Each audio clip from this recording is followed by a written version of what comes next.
In this lecture we talk about dimension shifting. So let us start with the short exact sequence of G modules. So we have a natural inclusion map. So this M gets included into co-induced modules, and once you have this map I, you can make it a short exact sequence by considering the co-kernel of the map. Now if we view the this M as this homomorphisms from Z to M, thinking of M as a underlying abelian group of the module M, then this co-kernel of I becomes this homomorphisms from this IG to M. So this we have seen before, that how these things form. Another way you can think of from the induced modules to M. So these are two natural maps from M to co-induced and from induced to M. So you have the projection map. Now once you have a projection map, you can again make it to a short exact sequence by considering the kernel of the map. So you can form these two short exact sequences, 1 and 2, naturally from modules M given the co-induced and the induced module. Here kernel is becomes this IG tensored with M. So now an important remark: if you have an induced module M, then the homology groups are 0. So for induced, the homology groups are 0, and for co-induced module M, the co-homology groups are 0. So induced homology is 0, co-induced co-homology is 0 for I greater or equal to 1. So now we come to the main theorem of this lecture, which is about dimension shifting. So for I greater or equal to 1, we have Hi plus 1, the cohomology here of I plus 1 is same as cohomology of I, but here you have cohomology of module M. Here you have this homomorphisms from Ig to M. So again, this is nothing but what we have seen here, co-kernel of I here. So these two are the same. So instead of this, we will write co-kernel of I. And then corresponding theorem for homology. So you have homology of module M. Then you talk homology. This is iso to homology G Ig tensor ZM. So this is nothing but kernel, which we have seen right here. So this we are copying here. So this thing is copied here. So now we are going to prove these two statements, and obviously for that we will use these two short exact sequences. So start with this one short exact sequence. So this will induce a long exact sequence like this. So 0th, then H1, then H1 of co-induced, and then co-kernel. So then H2 of M, H2 of co-induced, H2 of co-kernel, then H3 of M, H3 of co-induced, co-kernels. Same here is going like this, and this keeps on going. Now we are given in this remark, we are saying that these cohomology groups are 0 for I greater or equal to 1. So 0 we don't know, but all this are zeros.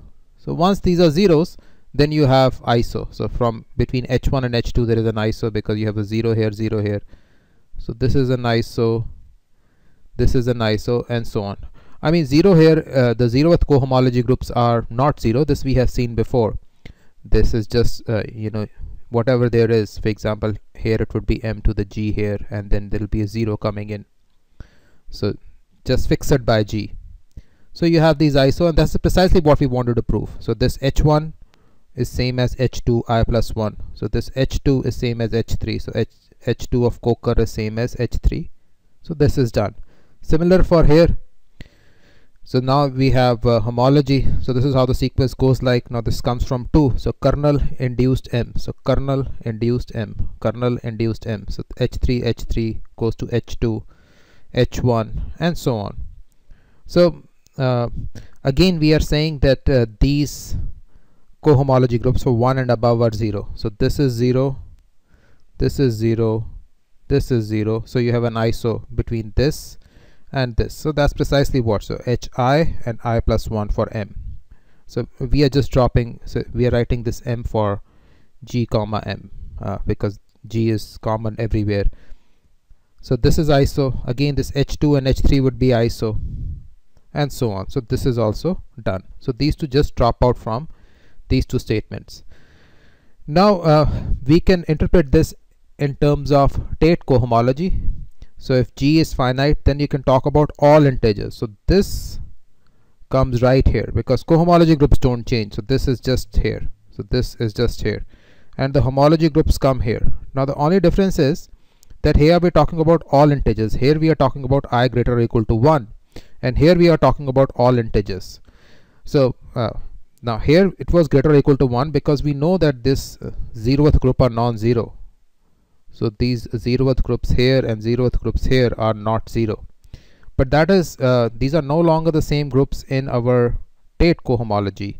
And in Tate cohomology, once you take the norm map and study it, you will see that all of these are 0. So here we had it 0 for greater or equal to 1. Here we have these GM zeros for all of them, for both induced and co-induced. So for induced and co-induced modules. So again, this M is for induced co-induced. So do not confuse this M with this M here. So this M is for some general induced co-induced, induced or co-induced modules. So this is not to be confused with this M here. Yeah, so that is pretty much it. And now we will do some corollary for this dimension shifting. So now we have a corollary. So the corollary is for these Tate groups. So again, this M here stands for induced or co-induced module. So this has nothing to do with this M or this M here. So this is for induced or co-induced.